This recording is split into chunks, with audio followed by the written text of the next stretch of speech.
बंदौ गुरुपद पदम परागा सुरुचि सुबास सरस अनुरागा अमिय मूरिमय चूरन चारु समन सकल भव रुज परिवारु। बालकांड की शुरुआत हुई है और ये पहली चौपाई है। बाल कांड का मतलब क्या है? मतलब बाल कांड में क्या हो रहा है? कांड घटना, बाल यानी बचपन। अब राम जी के बचपन की घटनाएं हैं। यहाँ राम जी के जन्म से पहले की भी बातें हैं। यहाँ पर बहुत सी बातें आएंगी, कैसे राम का जन्म हुआ, कैसे दशरथ के मन में विचार आया, क्या तकलीफें, क्या बातें, बहुत सी बातें हम पढ़ने के दौरान। अच्छा, तो अभी स्टोरी का सही जन्म नहीं हुआ? बिल्कुल नहीं, अभी नहीं। अभी तो तुलसीदास जी गुरुओं की वंदना कर रहे हैं कि हे गुरु, आपके चरण पदुम परागा, जिसमें सब भरा हुआ है, सब कुछ अच्छा ही अच्छा है, सुरुचि सुवास सकल सब अनुराग, सारी अच्छी चीजें हैं, उनकी मैं वंदना करता हूँ। आगे चौपाई की कई चरणों में यही बात चलेगी, जहाँ वो अलग अलग शब्दों में क्या होता है कि क्योंकि कोई भी चीज को पाने के लिए, जैसे विटामिन अलग अलग तरह के होंगे, ऐसे गुरु के साथ भी हमारे तुलसीदास जी हर तरह का भाव जोड़ रहे हैं कि सब कुछ उस गुरु के पास है। ऐसे गुरु की मैं वंदना करता हूँ। और इस तो गुरु मतलब ये किस गुरु की वंदना कर रहे हैं? मतलब कौन गुरु उनके? तुलसीदास जी के? तुलसीदास जी वैसे तो हनुमान जी को अपना गुरु मानते थे, क्योंकि कहते हैं कि चित्रकूट के घाट पे भई संतन की भीड़, तुलसीदास चंदन घिसे तिलक देत रघुवीर। कहते हैं वहां उनको हनुमान जी का साक्षात्कार हुआ था, जहां उन्होंने उनसे श्री राम जी की मुलाकात करवाई थी। और फिर इस तरह वो अपने उन गुरुओं की वंदना करते हैं जिन्होंने उन्हें, उनके गुरु नरहरि दास भी माने जाते हैं। अब ये है कि जब उन्होंने अपनी शिक्षा दीक्षा शुरू की काफी उम्र के बाद, तो एक गुरु नरहरि दास भी उनके गुरु माने जाते हैं। तो हम कह सकते हैं कि वो सभी उन गुरुओं की वंदना कर रहे हैं जिन्होंने भी उन्हें ज्ञान प्रदान किया है।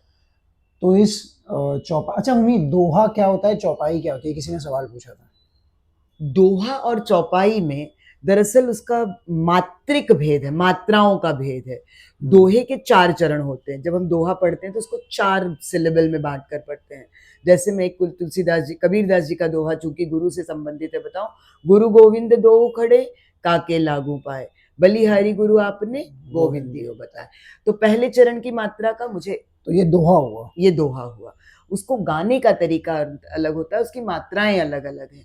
मुझे एग्जैक्ट मात्राएं याद नहीं है, पर व्याकरण में उनका मात्राओं का है कि उसमें 13 और एक में 15 या 11 और 13 मात्राएं होती हैं। कैसे मात्रा भी कैसे होती है, आ, तो आ एक मात्रा, ई ऐसे मात्रा उसमें गिनी जाती है।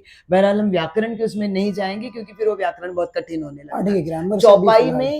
चौपाई में भी ऐसे ही होता है, उसकी ताल छंद अलग होती है। जैसे अभी हमने गाया बंदौ, बेसिक लाइन मतलब क्या, दोहा 2 लाइन का, चौपाई 4 लाइन की? ऐसा कुछ भी नहीं है। दोहे 4 लाइन के भी होते हैं, दोहे 8 के भी हो सकते हैं। पर तो दोहा और चौपाई में डिफरेंस क्या है? उनके गाने का तरीका अलग होगा, उनका लय अलग होगा, और व्याकरण की दृष्टि से जो मैंने बताया, मात्राएं अलग होती हैं। अच्छा, तो अभी हमने जो पढ़ा 2 लाइन, वो दोहा था? ये चौपाई थी। पहले हमने जो पढ़ा था वो दोहा था।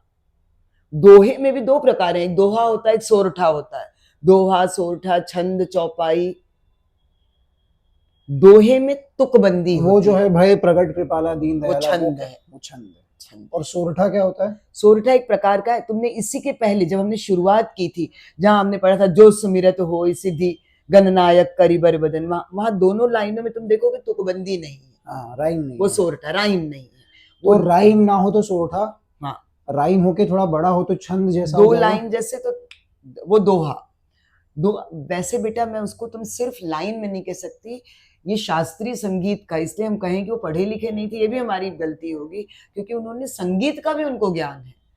उनको जितना ईश्वर का ज्ञान है, जितना उनको फिलॉसफी का, दर्शन का ज्ञान है, उतना ही तुलसीदास हाँ, हमारे संतों को उतना म्यूजिक का भी ज्ञान है, क्योंकि उनके तुकबंदी लय अलग है, दोहे की लय अलग है, चौपाई की लय अलग है। अभी हमने बोलते हुए भी देखा, बंदौ गुरु पद पदुम परागा। जैसे हनुमान चालीसा से लोग ज्यादा परिचित हैं, झट से समझेंगे श्री गुरु चरण दोहा है। जय हनुमान ज्ञान गुण सागर जय कपीस तिहुँ लोक उजागर, ये चौपाई। अच्छा, जय हनुमान ज्ञान गुण सागर जय कपीस तिहुँ लोक उजागर, ये चौपाई है कि पूरी हनुमान चालीसा एक चौपाई का एक लाइन है। चौपाई, सारी चौपाई चालीसा, 40 है इस तरह, उसमें 40 चौपाई हैं। हाँ, इसलिए। अच्छा, तो ये भी मतलब मैं जो सोचता था कि दोहा मतलब 2 लाइन, चौपाई मतलब 4 लाइन, ऐसा नहीं है। 2 लाइन से होता है, फिर उसके 2-2 की कितनी भी पैर तुम बना सकते हो, फिर उसके 2-2 की कितनी ही पैर बन सकती है उसमें, ठीक है। तो इस तरह हम गुरुओं की वंदना तुलसीदास जी करते हैं, हम भी अपने गुरुओं की वंदना करेंगे। और गुरु कई तरह के कितने हैं, जैसे जैसे हम पढ़ेंगे हम देखेंगे कि गुरुओं के कितने प्रकार हैं, किस प्रकार वो वंदनीय हैं। जय गुरुदेव, जय श्री राम। जय श्री राम। आज थोड़ा लेट हो गया, मम्मी एक्चुअली स्कूल से आ रही थी तो उन्हें वक्त नहीं मिला। तो रामचरितमानस हम अभी अपलोड कर रहे हैं, जो जिस जिस भी वक्त करेंगे। भगवत गीता भी कुछ ही समय में कर देंगे, और कल से वापस सुबह 7 बजे, शाम को 7 बजे रामचरितमानस, रामायण और भगवत गीता।